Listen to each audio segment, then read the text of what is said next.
And we are live. Yes, I'm live with the peoples. with the peoples, okay? Yes, yes, we are live with the peoples this morning. You are watching the Rise and Shine Stories of Triumph. And I tell you what, we are excited today because, you hear this word all the time from us, and it is authenticity. Yes. And then there's this other word called transparency. Mm. And you know that B and I are all about that. And Um, so God blessed us to put a woman in our path, in Benisha's vision, to recommend to share some time with us today. And we are so honored to have, I'm going to say, Lady Carla Cannon in the house. yes, Thank you for joining us, ma'am. We're so Hey, happy thank to you have so you much. here. we Would you are. mind if I tell them a little bit about you, read a I don't little bit mind. of your bio? All right. So y'all need to know. Here's what you need to know about Lady Carla. First, sheetobomb.com, but that's not in the bio. That's just me saying. Okay. So she is an activator, and we share a word in common. She is also a cultivator, a catalyst, and a trailblazer. And those are just a few words used to describe Carla. She is a 9-time national best-selling author and entrepreneur whose mission is to unlock, unleash, Yeah. and activate women into their purpose from the pulpit. Now, let me tell you how she can do that. Okay, let me share this with you because she's known as a breakthrough strategist for Mm. coaching women on how to overcome barriers and restraints that prohibit them from living their authentic and unapologetic life. Mm. So here's what she's built. Y'all, I want to be like Carla when I grow up. Okay, here's what she's built. She's known as Coach C. Mhm. Benisha, we might need to change our names to Coach B and Coach T, No. you know? So she has built herself, and this is all, by the grace of God. She has a consulting and coaching company called Cannon Coaching and Consulting, Cannon Publishing, and Trailblazers University. And then top it off, she had a little bit of time left, so she decided to start Woman of Standard Mm. Network. Come on. So she came in on the red eye from all that work. So, Miss Carla, please tell us what moves you because we are so grateful to have you here today. Thank you so much, Benicia and Tanya. Thank y'all so much for having me. Hello, everyone. Good morning. I'm Carla Cannon. I'm all the way from North Carolina, tuning in on the World Wide Web. And there's so many things that move me. For me, it's just seeing God move in my life. If I could just keep it, I always tell people I can't share my story, my journey without emphasizing who God is to me. That's not being religious. That's being clear. I'm at a place now where I'm very clear. I know it's only by the grace of God. I spent most of my life fighting for my sanity. Because I know I'm not supposed to still be here. The things that I've been through, self-inflicted wounds, things that have taken place along my journey. So for me, my inspiration truly comes from seeing other people break through. When I'm able to share or even just have a conversation, like I was in T-Mobile yesterday, just having a conversation with the young lady who was working on my phone, was able to give her some clarity regarding what she was dealing with. And I didn't ask for it, it just kind of happened. And to me, that's what real ministry is. Your pulpit is wherever you are in the moment. Your pulpit could be the gas station, Chick-fil-A, Family Dollar, Walmart. It's not necessarily in the local assembly, in a building. And so those are just some of the things that move and inspire me. That's so amazing. What some people probably don't know is your story is so amazing on so many different levels. But as Tanya and I was, just researching, we saw a statement that said from homelessness to figures. So let's talk a little bit about maybe like your upbringing, your background, the things that you've had to navigate in order to get where you are today, and maybe some of the things you still have to implement in order to embrace everything that God has given you. Absolutely. Thank you so much. I grew up, my mother and father were married, but my father struggled with alcohol addiction and he was abusive towards my mom. And so, of course, they ended up getting divorced. I was born in Germany. My father was in the military. And so we came back to the States. And my mother, she ended up, and I was young, you know, she ended up getting involved with another young man. He became her second husband. He was physically abusive towards me, physically abusive towards my mom, but he wasn't towards my sister. I have an older sister. We're 4 years apart.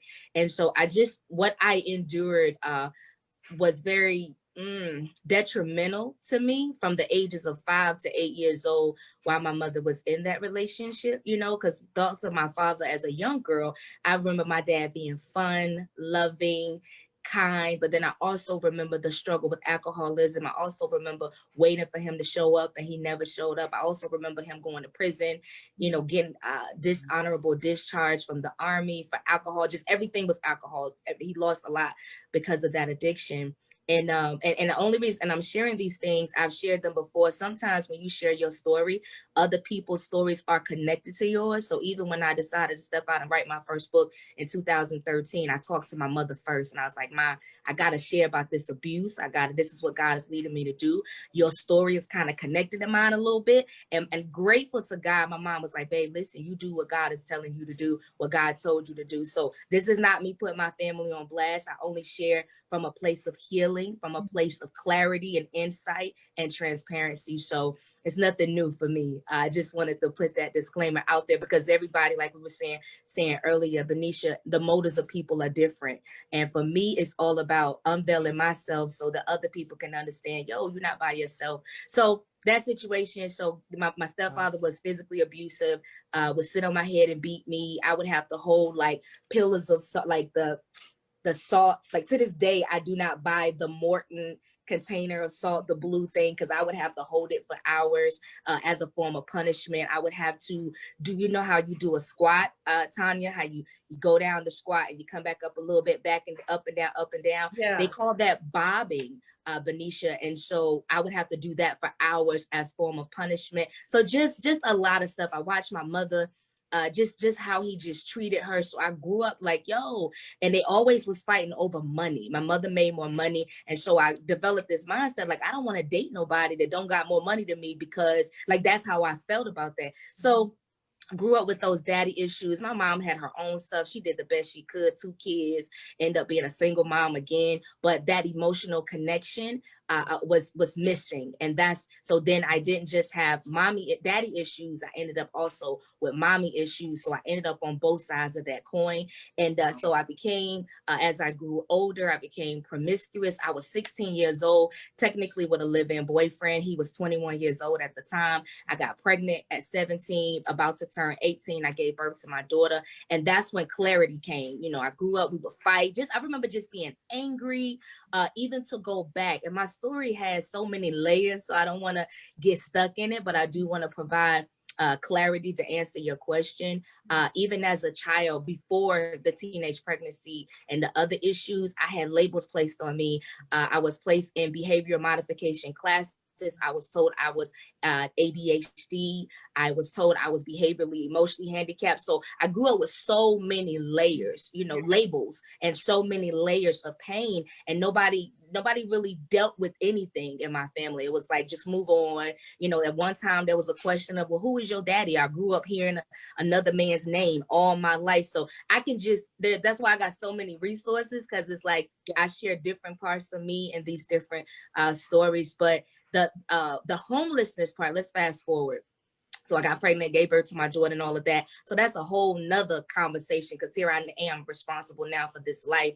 But when I got older, I ended up, when I faced homelessness, and all homelessness is, some people think, oh, that means you lived in a shelter. No, homelessness just means you didn't have your own home. You understand? So yeah, for me, I had a good job. I was working in the medical field, but I was mismanaging my money. So, and during that time, if I could be completely transparent, this is within the last decade. You know what I'm saying? So I was building Women of Standard Network was the first thing I did. So I was building that, But I was one of those, I'm my mama's baby. So I was reliant on her. Like, oh, I can go spend my money on this. I was paying graphic designers, doing all this stuff.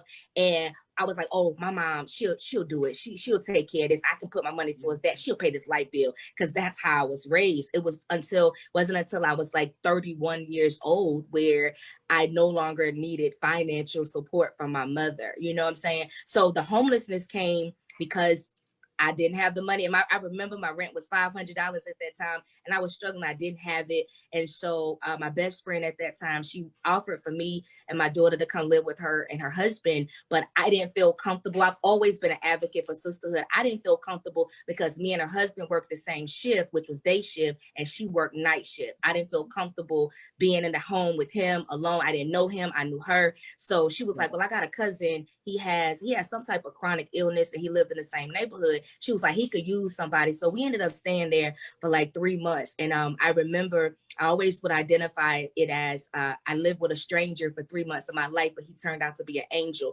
because that was my rock bottom. And in that moment of rock bottom, that's when I made a decision like, yo, I ain't gonna never be in this space again. So even as I began to delve in all of these different adventures that God has for me, I made a decision like I'm gonna be frugal. I'm not gonna spend more than I make. So now I teach a class, Girl, Get Your Money Right, how to break the cycle of living paycheck to paycheck, because we see so much about, oh, you make 6 figures, you can do this in your business. But I'm like, but what about your money management? Because you can make the money and you can lose it all. And we see it all the time.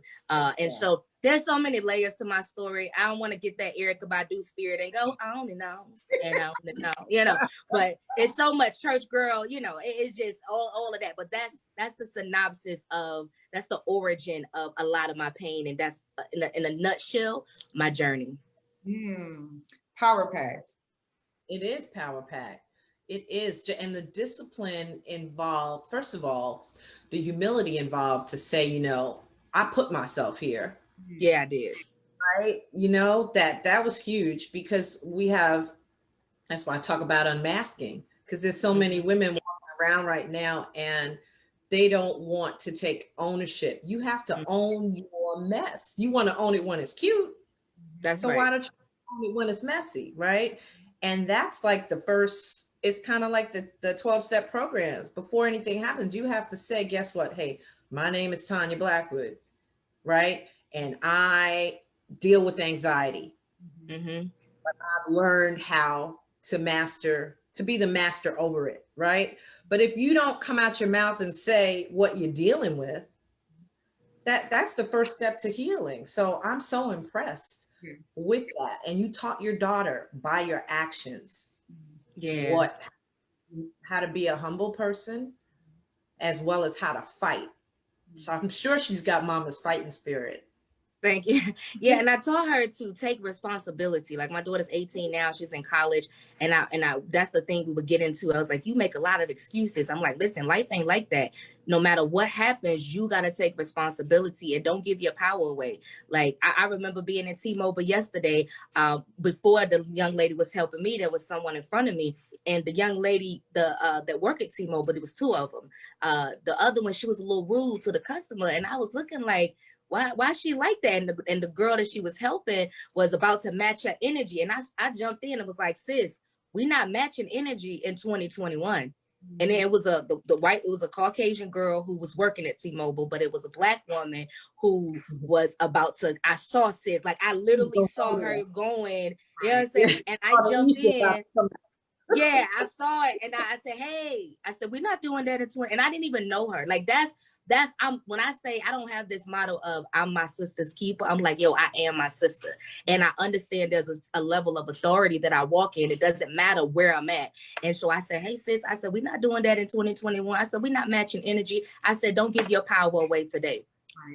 She looked at me, she said, thank you so much. And immediately the Caucasian girl that was being a little rude, you saw her attitude shift just like that. So we have to begin to operate in the power that we have. It can't be all this, I'm gonna just mind my business. Sometimes you need to interject. Sometimes you need to jump in and be like, hey sis, you know, you don't have to go through that by yourself, or you know that it doesn't have to end like that. You know, you can overcome. But we wear these masks and we pretend like, oh, I got it together. I ain't gotta jump in. You know how many times me and my sister was called the Blaze Sisters. We stayed fighting. You know how many times I wish somebody, how many times I fought when I didn't really want to, and wish somebody be like, you know, you ain't gotta do that. You can walk away. You know, if somebody would have jumped in and said, yo, that's Felicia's daughter, but I know they mama. Come here, what you doing? Yeah. And we don't have that no more, because now everybody got an attitude. Everybody get offended. You know what I'm saying? So I love the fact that you said that you made a decision. So I want to go back to that, right? Because it's a lot of decisions we make every day, but absolutely, you don't always follow through with the decision that you made. So what did that look like for you? Okay, so you're living in this, you know, in this home with a stranger that you don't really know. You make a decision in that moment. You look around. I'm sure we all have been there. Like, how did I get here? So you make that decision, and then how do you begin to build? One thing I know we talked about was, you know, therapy. Like, what are some of those practical things that you had to do, whether it was letting friends go or whatever the case may be, so that you could start walking it out? We talk a lot, but how did you put action to it? Absolutely. And that's a layered question. As far as acknowledging, like, hey, how did I get here? I just like a point that to a point that Tanya was just saying, I believe, and I always say, we cannot conquer what we're unwilling to confront, and we can't confront what we're unwilling to identify. So literally being in that space, like, yo, this was totally my fault. You know, and how many I've been in relationships like that. I've been on jobs that I hated. Like, why did I even apply to this? Like, what am I doing? And so my moment of decision was, I wanted better. I desired better. I desired more. And I had to make the decision to do it for me. And on days when I couldn't do it for me, I did it for my daughter. And so my daughter it's literally like that blessing in disguise, because I was on a path to destruction. My mom thought I was going to get killed out in the streets because I ran away at 14, just had so much stuff going on. As it relates to therapy, though, one part I didn't share was, I grew up, I didn't like therapy. I didn't even believe in it, because as a kid, I had to go see a therapist, but my sister didn't. And I was constantly, I grew up with a lot of insecurities, because I was always compared to my sister. Why can't you be quiet like Tisha? Why can't you do this like Tisha? Why can't I was like, oh my God. So I got to the point, I want to do everything. I want to double dutch like her. I want to, you know, and I went through this whole identity crisis of trying to find out who I was. And it wasn't until I was in my I'm 36. I was in my 30s before I went to therapy and really took that, because I did what the church told me to do, or what the body told me to do. It's like, you pray, you trust God, you fast, you read your word. And I was like, this it. Like, I'm doing all of these things, God, but it's still not. It worked for a little while, you know what I'm saying? But it's because there's some things I've learned that you can't shout it out. You can't. And we know prayer is powerful. And I think there's just a balance to all of it. And so for me, the practical steps, like my healing journey, I just began to be intentional. When I say really intentional, I mean present, working on myself every single day, just a few years ago. You know what I'm saying? Just a few years ago, tapping into that, going to therapy, first of all, breaking the stigma and giving myself permission to say, yo, you need some assistance from somebody else, because when you begin to evaluate your life and assess, you notice certain patterns. And in the spiritual realm, we call those strongholds and things like that. But I was like, yo, I got the spiritual foundation part. I need the practicality of how to walk this out. What does this look like? You know what I'm saying? So it was two things that helped me, even from the spiritual perspective. Joyce Meyer Ministries, like walking out the word every single day. Joyce taught me how to understand, how to embrace and enjoy my life as a Christian, because I felt like every time I pray, I'm supposed to do the ugly cry. Every time I'm supposed to be hollering and yelling and screaming. And I've learned that God has shown up in some very powerful ways in the subtle moments of my life. It's sometimes in the quiet storm. You know what I'm saying? It wasn't always rah, rah, rah. And then Apostle John Eckhart, you know, he taught me how to embrace that apostolic prophetic mantle that was on my life, because I thought I was strange. I would have dreams and visions and seeing stuff. And not to mention, I would have nightmares about my childhood, all the way from a little girl all the way up till I was 21, 22.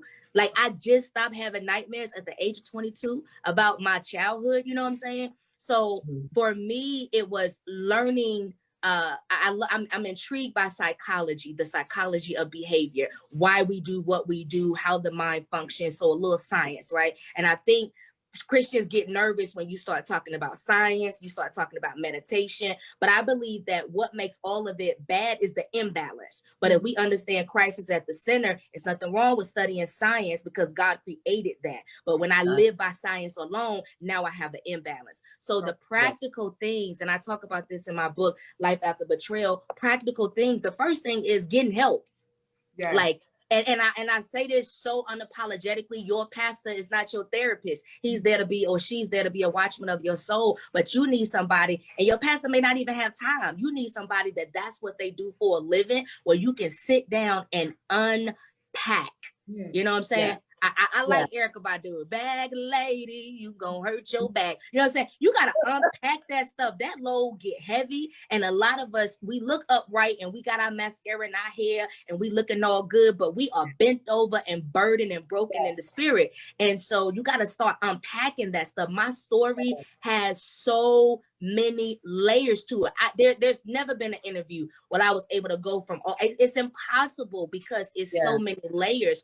But what I learned was, the first part is acknowledging that you need help, and then get a specialist, connect with someone that can help you unpack that. You got to get with the right person, because if you're just talking to your friend and you get triggered, you can re-traumatize yourself. You see what I'm saying? So there's so many practical ways, but the first thing is definitely acknowledgement, and then seeking the help. It took me a long time to find the right therapist. Finding the therapist is like finding the right church. You know what I'm saying? Like, you gotta do your due diligence and do your work. And if it doesn't work, go to somebody else. Because if you say just never mind, forget it, then you're forfeiting your process of healing. That's so Yeah, we definitely believe in that, like, hands down. I have a regular appointment every 2 weeks with a therapist, and me too. and I love it. Like, I'll be looking forward to it. I'll be on 10 when I have those sessions, because I love that you're sharing this, breaking the stigma, you know, especially in our community, that it's a negative thing. I find that, you know, what you said about therapy and people thinking, I don't need a therapist, or I'm not crazy. Usually people who are addicted, they have that same mindset. So we can't get caught up in what we think we don't need. You know, we need to pray about it. And sometimes we just need to go tap in and say, well, let me just see. You just shut it down. You don't even, it doesn't even become an alternative. But I can definitely agree with you that it has changed my whole life. You know, what I find even with our relationship with Christ is, when we are trying to be in control, you know, I don't know about you, but sometimes I was like, oh, I think it's this, so I'm going to work on this. And once you get in his presence and you do those practical things, he like, yeah, no, I'm not even worried about that. It's this right here that I want. And once the root of it, the root of it, then everything else, you're going to be able to flow in a little better. So just be open. This is 2021. We've been through so much last year. I think it's imperative that we make some decisions about our self-care and, you know, where God wants to take us. One thing I want to do is I want to read just a little insert, if you don't mind, from your book, because what was so good is that you were talking about, you know, people, and how you're saying you had to grow. You got to let some people go. Everybody's not going to celebrate you, but you got to learn how to celebrate yourself. I just thought this was really powerful. You said, there are some people today who will never support me due to a previous experience they may have had with me, what they've heard about me, whether true or not, or what they think they know about me. But guess what? I'm okay with that. Everyone is not going to get or celebrate you, and it is time that you become okay with that too. We give entirely too much time, attention, and focus to what others have to say about us instead of directing our energy on healing, becoming whole, walking in love, and then teaching others how to do it. I just think you just summed that up in everything that that's powerful. I love that. And I want to add to that, just that's so powerful. And that's what feeds my spirit for Unmasked. Because we wear these masks, and one of the first ladies that made a comment about that concept was that it's almost like the church is sitting at the door when you walk in there, and instead of, well, right next to the envelopes for the money are the masks that you need to put on when you come inside the church. Yeah. You know, and I was, ooh, that's heavy. Yeah. But we do so much for acceptance. And that little piece right there is so powerful, because you don't have to wear a mask. Talk about what's behind that you just read. Absolutely. Because how can I put it? We all have done things that we're not proud of, right? We all have private struggles. We all have things that we just take to God, and it's between us and God, right? And for me, it was all about a forgiveness, not just forgiving other people, but forgiving myself, applying grace to myself, being kind to myself, getting rid of the self-hate. When we constantly are replaying the same negative narrative, we remain stuck in circumstances and situations that will no longer, that can't catapult us to our destiny, that can't get us from where we are to where God intended us to be. And so for me, it was all about, be okay with what they saying about you. Some of it is true, some of it is not true. And what? It's like, I did it, I said it, and what? It happened, but we gotta begin to get past the opinions of other people. And that was one of my things for a long time. And people pleasing is a form of codependency, because you're constantly depending on someone to uplift you, and you want to please everybody. And I realized, like, when God, created me and made me to be all that I am, I literally don't have any regrets, because it's like, when I start having moments like, dang, I wish I hadn't, I wish I never, dag, why did I? Then it's like, you know what? I wouldn't have Women Up Standing Network. I wouldn't be empowering women all across this country. I wouldn't be, the mother that I am to my daughter. Because if you alter one thing, it can alter everything. If I change one thing about my childhood, my daughter might not be here. You see what I'm saying? So for me, it's about loving yourself through all that you've gone through, extending or applying grace and love to you. Because here's what I've learned, ladies, is that the reason why we struggle so much in our relationships is because, first, we don't have a solid relationship with who God is. You see what I'm saying? I'm talking about solid. Like, you can't move me, you can't shake me, you can't tell me, I don't care what you're talking about, nah. And then having a healthy relationship with ourselves. Because here's the deal, a lot of us think we got great relationships with God, right? But does the scripture say, like, how can you love me who you've never seen, but then you can't love your neighbor who you see every day? So God, he's clear on what love is, 1 Corinthians 13, but then he's also clear on how we can transition from where we are, or our current way of thinking, to his way of thinking. He says, my ways are not your ways, my thoughts are not your thoughts. And so pretty much, but the things of God, the blessings of God are revealed. It tells us that in Corinthians, it's like, eye have not seen, ear have not heard, neither has it entered into the heart of man. But if we keep reading, it does say, but by my spirit, I shall reveal these things to you. So we have to, I believe, when we get a clear revelation of who God is, and what God, what the characteristics of God is, and we begin to take on his nature, then we begin to apply that love to ourselves, then we can extend it to other people. So for me, it was about breaking out of that box that people always try to put me in. That actually, you know what? Because I wanted to be accepted so bad, I got in the box. I accepted the invitation and was like, okay, I'll do this. I'll say, I'll do like that. I'll talk like this. I'll dress like that. I'll try to be perfect. Man, I was so miserable for so long because I didn't grasp how much God loved me. I was looking for it in everything else. I almost was an alcoholic. 3 months of my life, I was drinking. like every day to numb the pain. I became a sex addict. Come on, let's talk about it, because we cannot break through if we are not honest. Like, I was sleeping with whoever, whenever, however I wanted to.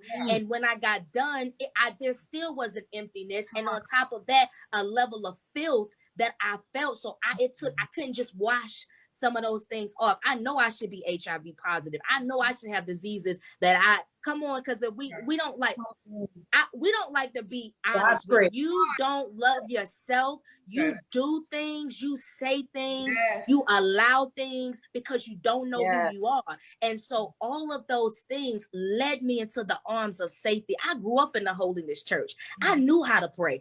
You know what I'm saying? I knew how to see God. But there is sometimes a level of pain that you can experience that could clench your tongue, that can shut your mouth to the point where, and that's where I had to learn how to experience the depth of God. Because when that pain, when that pain gets so great and so severe and so great, so like unimaginably painful, your spirit man will rise up and begin to intercede for you. So there was so many times that even when I attempted suicide in my early 20s, I attempted suicide. I didn't want to be here no more. I was like, I'm done. I took a whole bottle of ibuprofen, man, woke up with a headache. And I tell you, when there is a call of God that is on your life, you can't derail it, you can't destroy it. And so don't even allow the enemy to discourage you or distract you or derail you. Just be like, yeah, I did all of that. You're right. It happened. Now what? So what I did was, the thing that everybody was talking about around town, I put it in a book, and God showed me. He was like, the enemy is going to pay you for your pain. The book I was scared to write, scared to give birth to in 2013, within 24 hours became an Amazon bestseller. Hundreds of women, you can go on Amazon right now. It's full of reviews and how this book helped them. And I'm sitting there weeping. And even on my toughest days today, when I get stuck or I feel like I don't want to do this no more, because I always tell people, if you ain't, whatever you doing, if you ain't never wanted to quit, 9 times out of 10, you ain't doing what God called you to do. Because every now and then, that flesh gonna rise up, that enemy gonna start speaking and gonna be like, you know what, who you think you are? You ain't qualified to. And that's when you gotta rely on the love of God to carry you through all of those tough moments. So did that look like what? Were you saying affirmations? Were you spending, time with God? Absolutely. I'm an affirmation queen.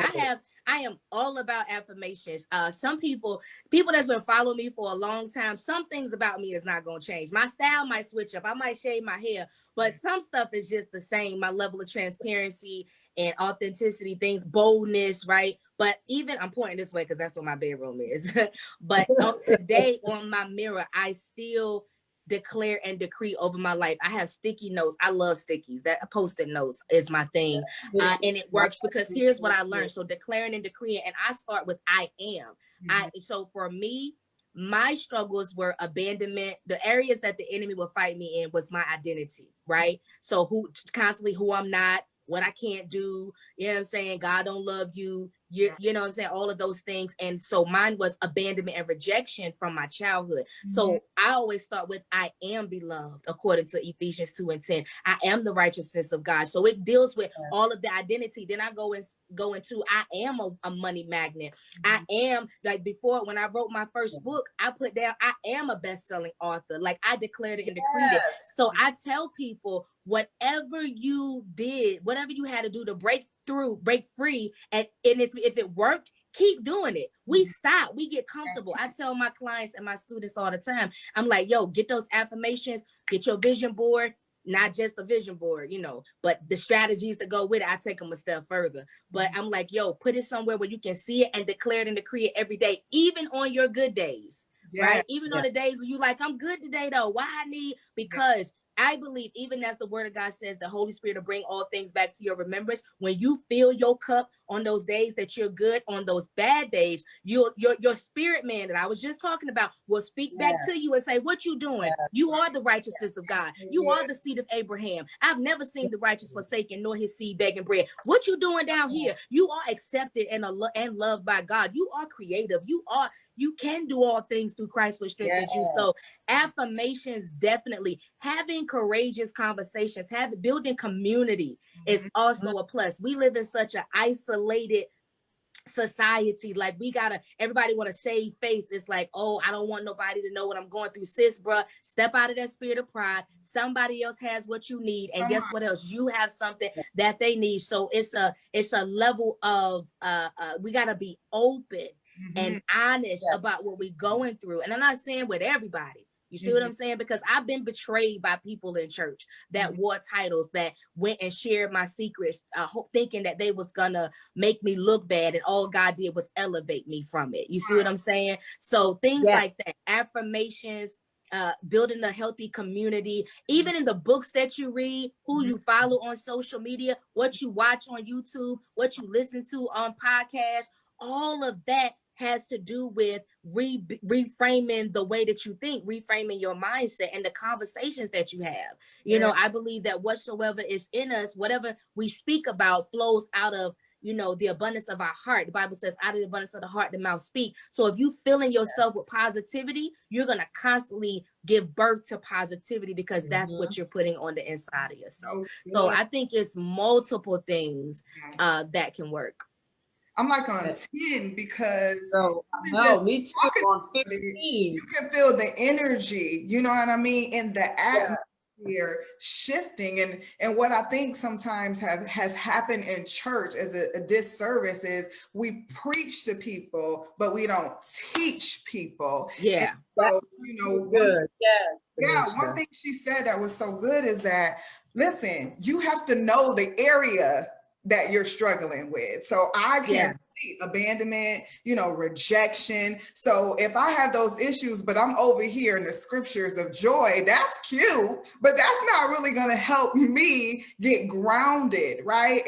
And fortified in the thing that the enemy comes against me the most. So I think that was so powerful and practical for people to take the time to really think, what is the area? Pray about what is the area that the enemy is really coming against me? Identity, abandonment, rejection, self-hatred, and then find those particular scriptures. Listen to those sermons, like allow yourself to be fed in that area to build yourself up, and then move on to the next, because it's layers, like you said, right? Yeah, but even deeper.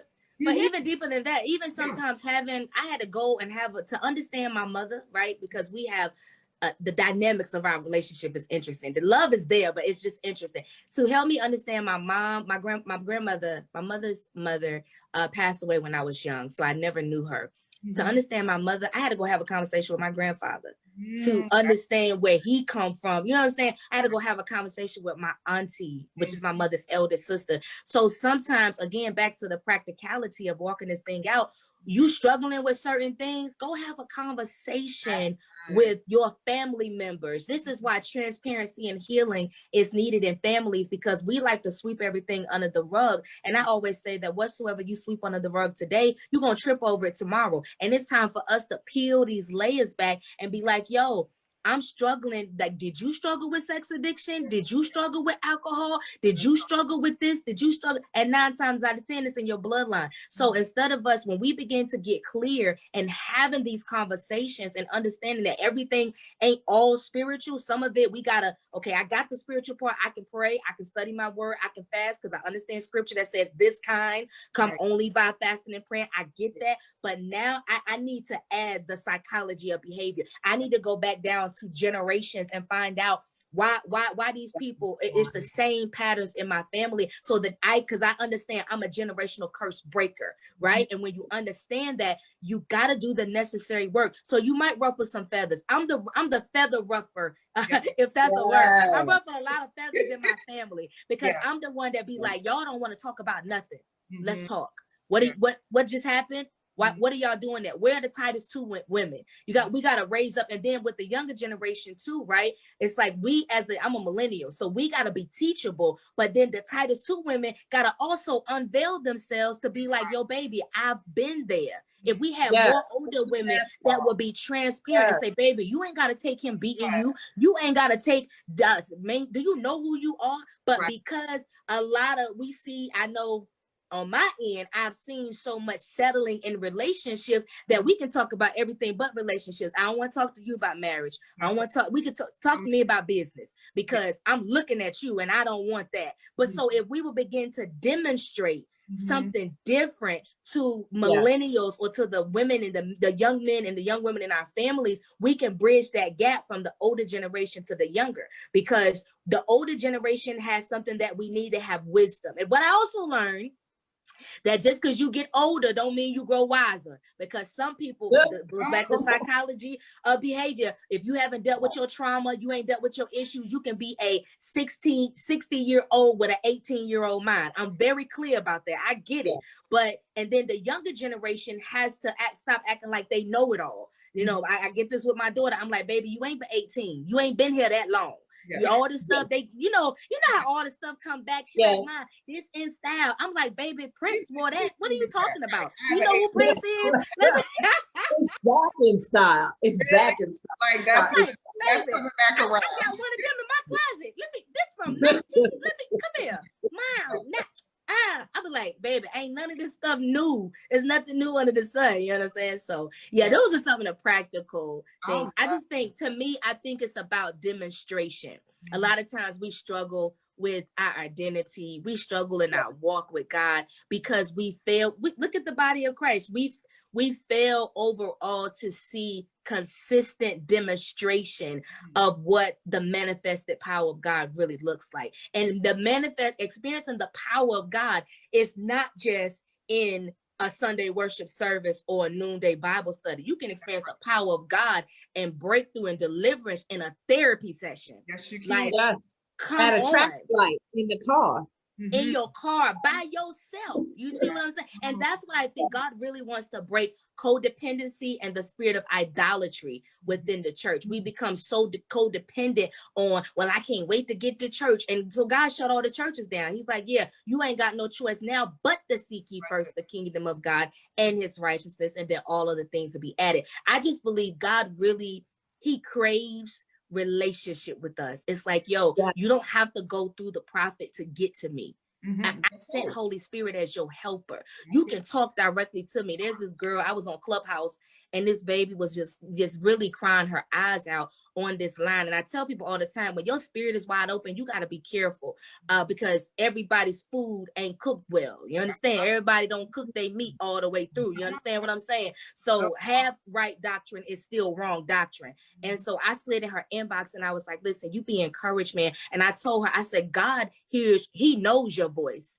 He hears you. How often do we feel like, well, God can't hear me. I done so much. I done did so, you know, who am I? Nah, you're a daughter of the king. You're not that's one of my affirmations too, is I am not a daddyless daughter. Come on. I'm not a daddyless daughter. So I had to let her know, like, yo, God hears your voice. God knows you intimately. The very hairs on your head are numbered. And when we begin to understand that God doesn't just care about your spirituality, he cares about everything concerning you. That means what you did, what you didn't do, what you're going to wear today. Like, I talk to God like I talk to my girlfriends. God, what you think about these boots, daddy? I call him daddy. I be like, what you think about these? What you think about these frames? These good? Nah, that ain't in the budget this week. All right, shouldn't spend that. All right, no problem. Put it back. You know what I'm saying? I have those kind. I don't over spiritualize or make it spooky. It's a relationship. And then you also can't have a relationship with somebody that you don't talk to. That's right. Spend time. Yes, they don't have a chance to even know you.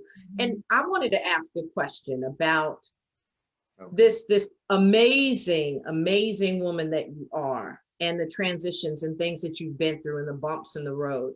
But to turn around during all of that evolving and build, and I don't know if anybody's ever told you or used the word for you, and I mentioned conglomerate when I did the description, but you are building, I'm not even going to put built, you are building a dynasty, right?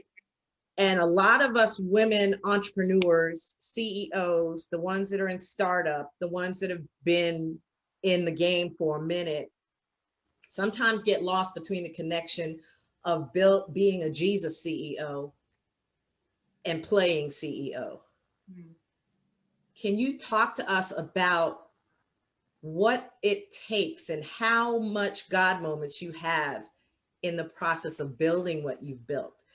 Do you counsel with him on those decisions that you have to make, or does Oh, stuff just happen? I mean, talk to us. I want to know the business side of Carla as a Christian CEO.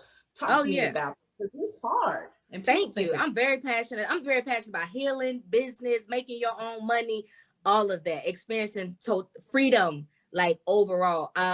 Yes, I live by God is the CEO, I'm the COO, right? The CEO is the chief executive officer, the COO is the chief operating officer. So therefore, he's in charge. I walk out the directives that are given to me by him. And so when we understand that this isn't your vision, this isn't your house, that ain't even really my child. You understand? All of it belongs to him. So therefore, what happens is when I start finding myself stressed, I have trained myself and programmed myself to say, hey, why are you stressing over that? You just a manager. That ain't even your stuff.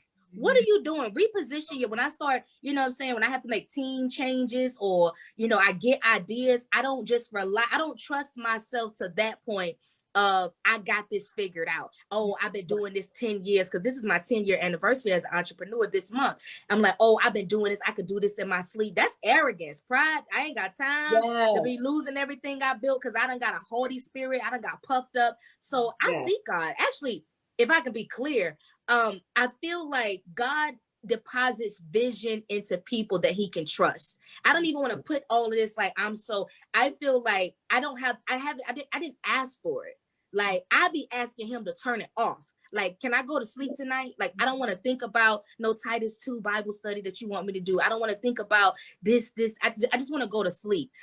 So for me, I have to carry what I call a vision notebook because God is always downloading. The frustrations that I experience in business is, God, I can't do all of this. Like you giving me so many things. And so I seek God out of everything that I seek him for. I don't seek him for money. I don't even pray about money. If I can be honest, I don't pray about money. I pray for wisdom.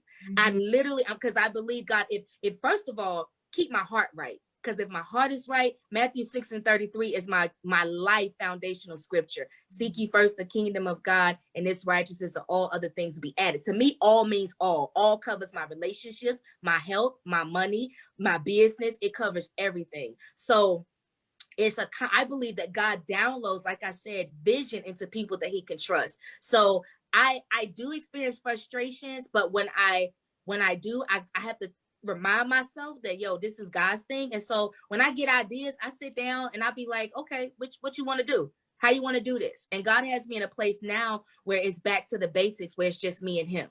He was like, I need you to get back to a place, because sometimes we can bring too many people in and we start getting distracted from the main thing and we got to divide our time. And God was like, nah, I want you to get back to when it was just me and you, and I'm about to shift this thing. And so being in a place of the unknown has been very scary, because this is what I had to learn, that at times or seasons, even when there is no movement, does not mean God is not moving.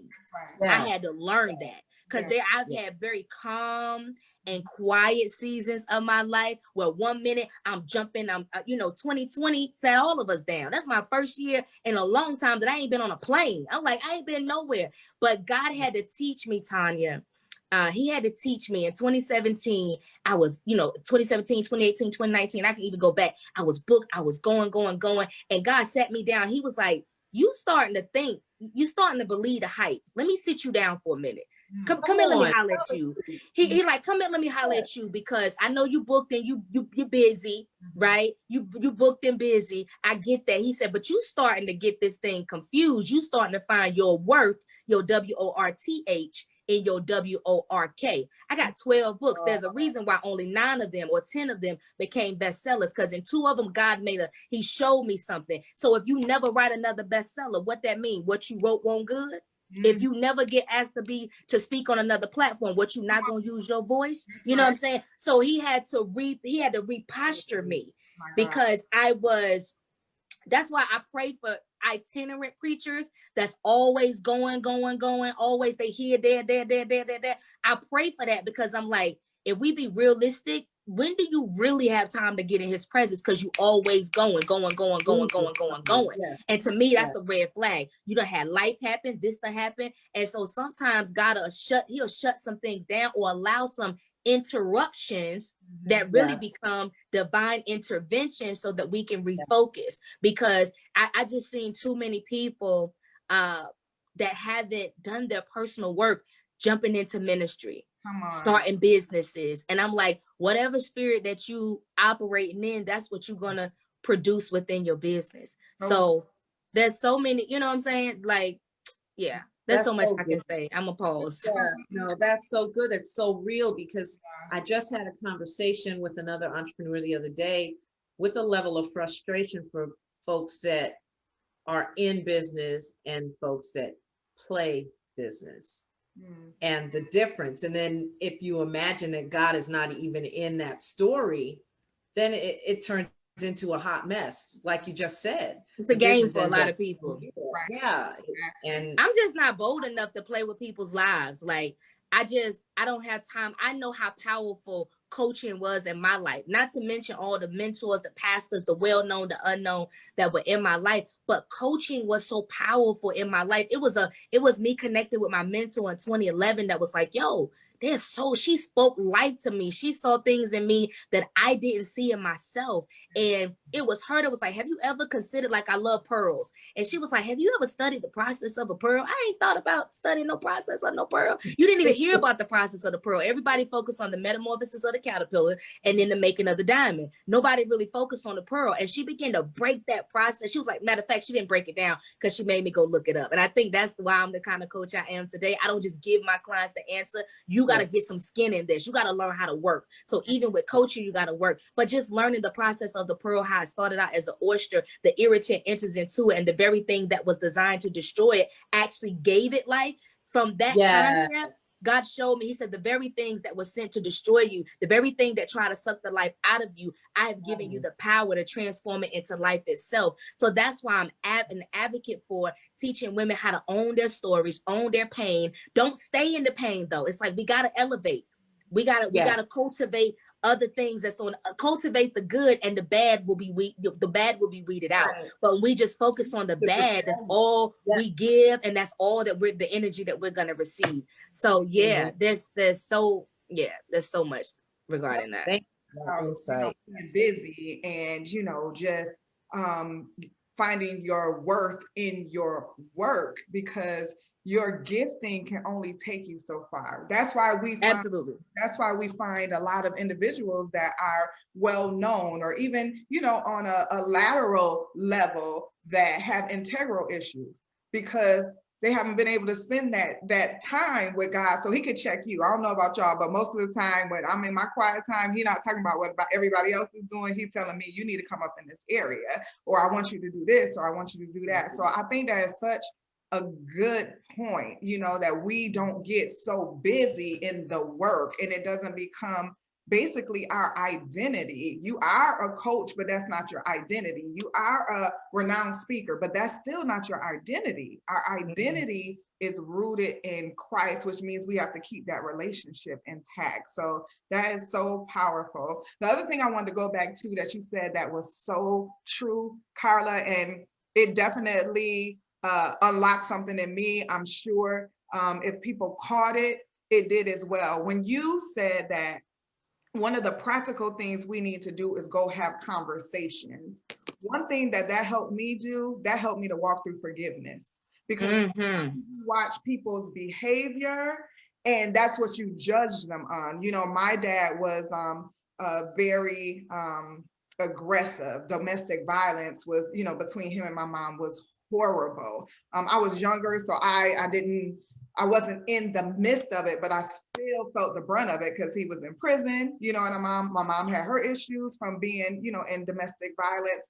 But what happened was my dad passed, and I ended up talking to my uncle, and he began to just share some stuff with me about their childhood. And immediately I was like, it doesn't make it okay, but I can understand it at a deeper level, which allowed me to be able to release him. And so I just felt the tug on my heart to make sure that we kind of highlighted that the importance of that brings you freedom, and it will allow you to free, you know, yourself from that bitterness and anger and things of that nature. So absolutely. And I think too, like what's this year? Last year, when you have conversations, and even in therapy, when you get with the right person and they can pull things out of you. So for a long time, people like, you ever been molested? I'm like, nah, I ain't never been molested. It was just last year or maybe the year before that where I was like, yo, yes, I have. Like, my older cousin, yeah, he fondled me a little bit. Like, I forgot about that. You know, so you just, because you think, oh, it wasn't penetration, so, oh, it wasn't no big deal. But these small things matter. Like, what made you feel like you had to do certain things or whatever, why you didn't tell nobody. Yeah.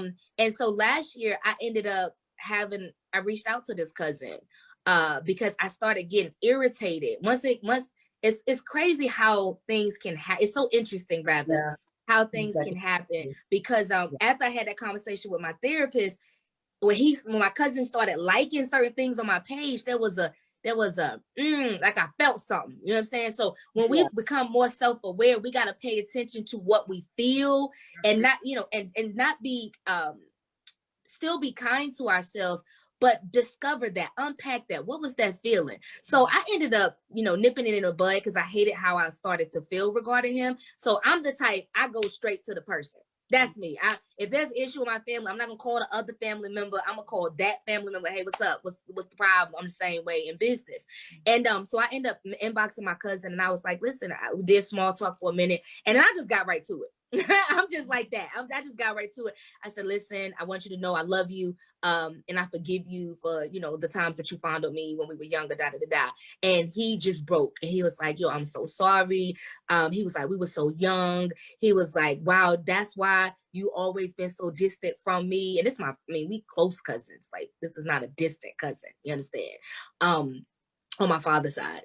And so from there, I took the initiative to say, but did something happen to you when you were younger? And he shut the conversation down. He wouldn't talk about it. So even though he wouldn't talk about it, that showed me he was demonstrating. Remember I talked about demonstration earlier? Either there's a demonstration of the right thing or there's a demonstration of the wrong thing. And you can tell us something all day, but as children, you can't tell us do as I say, not as I do. Because I'm a do, just like your kids will show you up. If you cussing at home all the time, your kids get to cussing. Where they getting that from? You can't blame everything on the schoolhouse. You understand? So you understand? So he was able, so that let me know it didn't excuse it. You know what I'm saying, B? Like, it didn't excuse it, but it did help me understand, and I was able to apply grace and forgiveness. Let me tell you something. Like, our temple, we ain't got no time. We harboring some of us, we got so much stuff going on in here, and there's so much blockage, and that's why we can't experience freedom. That's why we can't experience joy. I don't want to just have happiness, because to me, happiness is contingent upon what's happening in your life. I want to have joy. So in order to do that, I got to forgive. I ain't got to necessarily forget. And here's something else that I also had to learn. And I talk about this in both of my books, Beloved and Life After Betrayal, is that forgiveness does not always mean reconciliation. Forgiveness does mean a releasing. It's an inner releasing for me. And if I could be honest, because I know forgiveness is, we tell people you need to forgive. I've had to forgive a lot of people by faith. And some of it I'm still working on. You understand? Some of it I'm like, God, I forgive. You can say you forgive them. And that goes back to them affirmations. I forgive everyone for everything. But then I also go deeper in therapy and I do the work. And I believe every time I hit that area, every time I dig into it, another layer comes off. Another layer comes off. And then sooner or later, you see that person and you don't feel nothing. I always tell my clients and my students when I'm teaching about healing, wholeness, becoming more self-aware, and just leading a life of significance. When you see someone that you once had a situation with, pay attention to what you feel. I don't care nothing about what you're saying. I don't care nothing about you got to say according to what the church said you're supposed to say. Pay attention to what you feel, because what you feel when you see them, that's going to tell you if you're really forgiven. And then if you realize you haven't, be kind to yourself. Like, I knew I had forgiven my mother's second husband when I went to him. Like I told y'all, I guess I always been confrontational. You know what I'm saying? I was my mama's problem child. So I always, I just asked God to put oil on it. You know, like, God, this is how you made me. You made me bold. You gave me this big mouth. I wasn't scared back then. I always said I wasn't scared in the street. I ain't about to get saved, live for God, and become a punk. I'm just not going to live like that. But I do believe it's how you approach people. So even though my mother's husband, her second husband, violated me physically, I still respected him. So when I went to him, I know that's so some people, I hope they don't re-traumatize you, but that's just my thing. It was like, yo, because I ain't mad with you no more. Like I wouldn't have Women of Standard Network if I wouldn't have this passion for women that I have if you didn't do what you did and it drove a wedge in my family, you know. So I ended up going to him and I told him that I forgive him. And y'all, he looked at, this is for everybody who be like, I just want them to apologize. I just want them to admit what they did to me, right? You know? So this joker looks at me. We can be real up here, right? Y'all said I can be myself. Oh, yes, ma'am. This joker looks at me like, as to say, forgive me for what? Right. And I got real big eyes, y'all. My eyes is real big. So I said, I understand the way you looking at me. But like I said, I forgive you for everything that you did to me and my family. And I walked away. When I tell y'all, it was a ton of bricks that fell off of me. Why do I say that? Sometimes you got to be okay with the apology you don't never get. Come on. Look, that's his stuff. You want to act like you put hands on me and my sister and you ain't never touched your daughter. Jesus. You ain't never popped her, spanked her, nothing. You understand? Like when I say it's so many layers, it's so many layers. So it was so much anger and so much hate. Like I've had people that I literally hated, that I know it wasn't nobody but God. But it wasn't just me praying about it. It was me saying, I release such and such for doing such and such. So sometimes you got to hurt first before you can heal it. And the reason why some of us can't get healed because we don't want to feel the pain no more. But I promise you, if you feel that pain, if you just go ahead and deal with it, you can be set free. You will see them and you'll feel sorry for them. You will add them to your intercessory prayer list. Because you will be like, they ain't happy. I don't care what they posting on social media. You can't do people any kind of way and don't fix that. Some things I do believe God causes people to go back to certain individuals and get it right. And then there's some that are stubborn because we got free will. But just because they don't acknowledge the pain they caused in your life doesn't mean you got to keep self-inflicting. You can't be 60 years old. I don't know why I keep saying the word 60, the number 60. But you can't be 50, 60 years old, even 30, 40 years old, still talking about when I was 2. Right. Come on. That's real. We got, and you talking to a person that has some straight up trauma. But I got to the point, it was like, yo, who's in control of my life? Me or them? God or them? Oh yeah. Let me go holler at God about it. There was times I was mad with God. Oh Lord. I was straight up mad with God. Like, God, the earth is yours, the fullness thereof. You can do anything. Why you ain't stop these jokers from? Why did I have to? Right. Exactly. So you go through the question because there's different phases. There's different phases of grief. There's different phases of abandonment, and then there's a level of acceptance where you just be like, God, you know what? Had that not happened, I wouldn't know you. The bottom line of my whole story, if none of the things that I've been through had never happened, I wouldn't know God the way that I know Him. Come on. Today. Romans 8:28, right? It's all working together For my good. Yes, intentional. I always say that God's gonna Romans 8:28 that thing. That's how I talk. I'd be like, yo, whenever something happens, just God gonna Romans 8:28 that thing. What it mean? It's gonna end up working for your good. Point blank. Period. That's another affirmation I say. God's gonna Romans 8:28 every unpleasant experience that I've had in my life, whether self-inflicted or not. He's gonna still work it for His good. Listen, you need to add that to your clothing line. You need a hoodie or a t-shirt. Yeah, I was just see how we Look, I done paused on the t-shirts for a minute. I just took a break because I was like, I gotta focus on the main. See, that was another thing. The t-shirts was good. I have been doing them for a long time, for like 2015. And then some things, this goes back to Tanya's question. How do you transition or know what to move from? When I lose my fire for it, like I have all these t-shirts and stuff up here that I've done. But that I feel like for me, that season has ended. It's almost like when I was doing Women of Standard magazine, we did it for 3 years. That was my baby. And I felt God wanted to transition me. Everything was birthed out of the magazine and the Women of Standard Network. But if I would have stayed there and kept trying to make this magazine work, because media was changing. Y'all know Jet went out of business back in the day, and that's unheard of. Like, wait, what? Jet? You remember them little magazines? Slipping back now. Yeah. So it's media had changed at that time. So for me, I had to learn how to flow with God, follow the cloud by day and the pillar of fire by night. If I don't have peace about it, if I'm constantly questioning, then maybe that's not what it is I'm supposed to be doing. Because most of the times, the things that God has called me to do, there's a level of assurity, there's a level of confidence, and there's energy that's like, yo, let me get this done. So God has graced me where I can create programs, courses, curriculums in a day. I can write a book in 7 days. You know what I'm saying? Like, but that's by the grace of God. That's a gift that God has given me. But he didn't just give it to me for myself. He gave it to me to share it with somebody else. So now I teach others how to do the same thing. This has been phenomenal. Phenomenal. Look at the time. Our time is running. And it's crazy. I want everybody to know where to find you. Yes.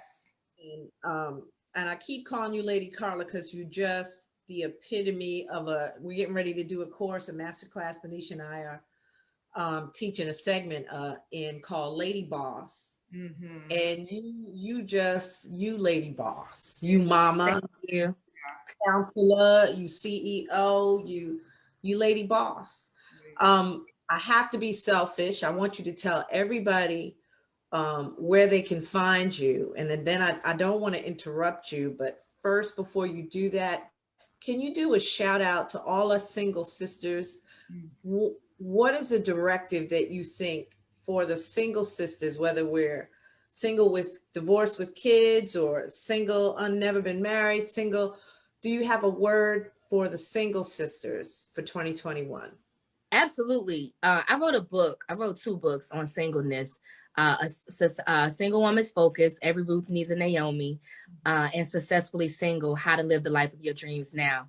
My advice to single women would be really wrap yourself in God, like wrap yourself in him and come off a pause. Press play on your dreams. You don't have to wait until you get married to get the house. You don't have to wait till you get married to pursue your dreams. Go ahead and focus on all of those things now. Focus on your purpose. Focus on the assignment, because God has given you an assignment and there's work for you to do. So focus on the work. Focus on discovering your life purpose in a deeper way, not just about, because I've learned life isn't just about doing, but life is also about being. And then also do your inner work, because you will only attract what it is that you are, right? So do your work. If you still need healing, if you around here single still talking about all men and dogs, then you might need to find out why they keep barking at you. So I know that's tough, but we got to do the work. So if you're still single, listen, this is what I've learned. Whatsoever I don't have in my life in this moment is because I don't need it. Whatever you're supposed to have at the appointed time, you're going to get it. But right now, focus on healing, focus on breakthrough, focus on pouring out into other people. First, let God pour into you, and then pour into others, and stay focused on that and whatever's supposed to come your way. Because I know some single women that's cool, don't want to be married. They're single or single again or widow. I get it. I know that not all single women want to be married. So for those of you that are single and content, reach out to a sister that's single and struggling. Share your story. That's another thing. Share your story. You have one. Share with others what it is that God has done in your life, because we overcome by one another's testimony. But more importantly, heal. Do your inner work. Break those traumatic bonding. Sometimes we connecting with people through traumatic experiences. Like, connect in a healthy, happy way, and then get clear on what it is that you want. I talk about this in success, a single woman's focus. I talk about become the list. So often we create a list. I want him this, that, bad credit. He got good credit. Well, if your credit bad, but don't look for nobody to save you. Look for somebody to add value to you. So you become the list that you create, all the qualities that you want in a mate. You focus your time, your attention on becoming that.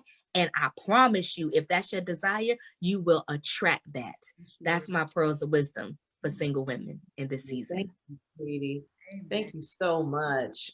So tell us where can we find you? We've heard the book titles, so we know. Can we go to your store and get them? Do you want us to go to Amazon?